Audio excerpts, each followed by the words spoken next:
Olá, gente. Vou trazer para vocês mais um vídeo mostrando um recurso que é muito útil em todas as nossas aplicações e que o Radcore traz para vocês de uma maneira muito simples, tá? Para que a gente codifique menos, tá? Trabalhe menos, tá certo? E com isso a gente tem uma redução de tempo de desenvolvimento e uma redução também no tamanho da nossa aplicação. Vamos falar de validação de dados, tá? Normalmente, a gente que para validar um determinado tipo de conteúdo, a gente vai criar funções, tá? Para que sejam chamadas em um before post, né, por exemplo, e a gente possa fazer críticas, tá? Para evitar que algum dado seja gravado de forma errada, né? Então, assim, a gente vai falar aqui rapidamente e eu vou iniciar com uma demonstração tal de uma validação de campo de data, tá certo? Mas a função, né, o recurso que o Radcore traz para vocês, ele é utilizado hoje para validar e-mail, para validar um CPF, um CNPJ, validar um IP, tá certo? E isso a gente não precisa codificar absolutamente nada, tá certo? Zero, né, como eu sempre gosto de colocar, zero código, tá certo? Então, ó, vamos ver como a gente pode utilizar isso aqui no Radcore, ok? Vou aqui abrir aqui o nosso cadastro de cliente, tá certo? Aqui está a nossa função, né, de validação, onde ela é chamada automaticamente, tá? Ó.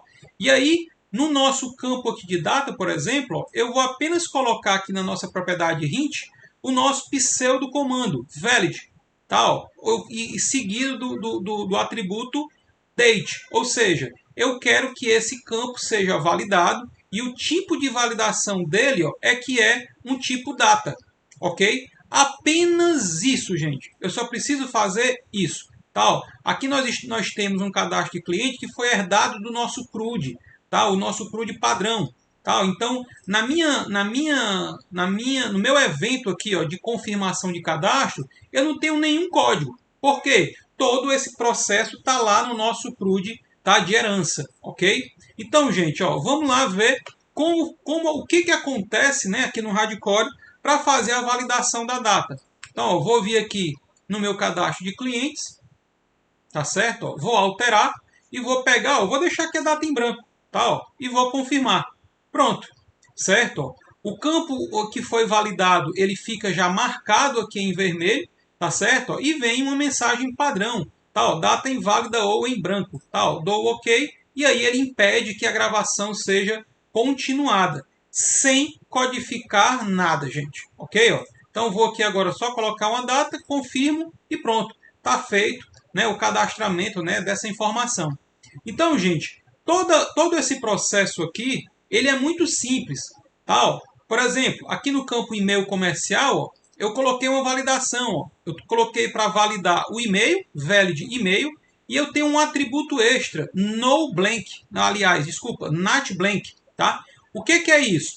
Eu quero que esse e-mail seja efetivamente preenchido e válido, ou seja, o campo não pode nem ficar branco, tá certo? E caso seja preenchido, o e-mail tem que ser válido, tá? Porque eu posso muito bem criar um campo, né? Por exemplo, aqui o e-mail de NFE, um e-mail de financeiro, tal. Eu posso simplesmente tirar, certo? A cláusula not blank, ou seja, eu posso permitir que o e-mail seja branco, mas tá? Se for digitado alguma coisa, esse e-mail tem que ser válido, ok? Outra validação que nós temos aqui no nosso controle do Radcore, tá?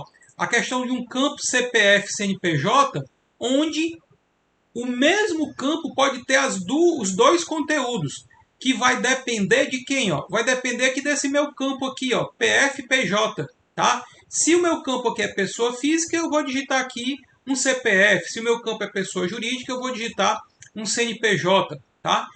Muita gente pode pensar, mas a crítica bastaria colocar pelos 11 dígitos, né, pelos 14 dígitos. Não, porque uma vez que eu coloco um CNPJ, tá certo? Para validar um CNPJ, se eu digitar 11 dígitos, tá? Ou seja, aqui está marcado como PJ, e eu digitar 11 dígitos, a minha validação trataria ele como um CPF, se eu fosse tratar somente pela quantidade de dígitos, né? Mas nesse caso aqui, existe uma variação condicional a esse campo.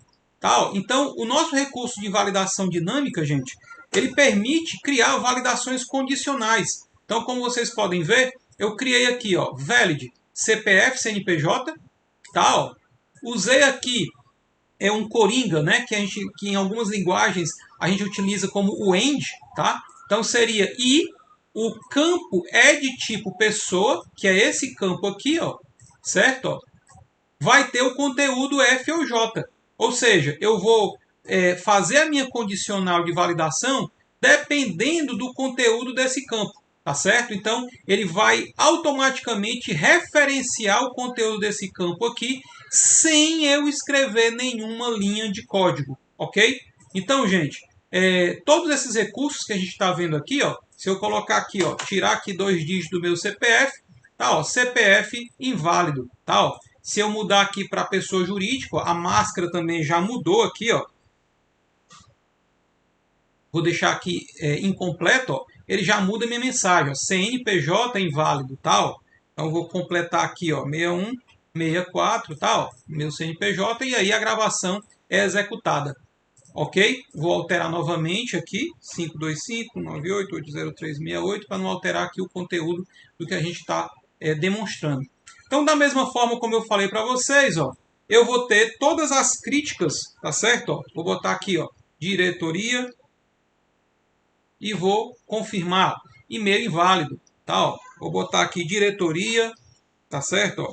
gmail.com. Não vou botar o arroba. E-mail inválido, tá, gente?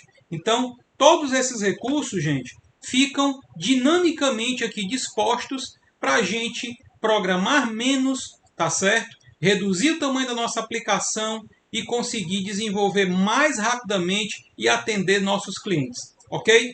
Fiquem com Deus, um abraço e até a próxima.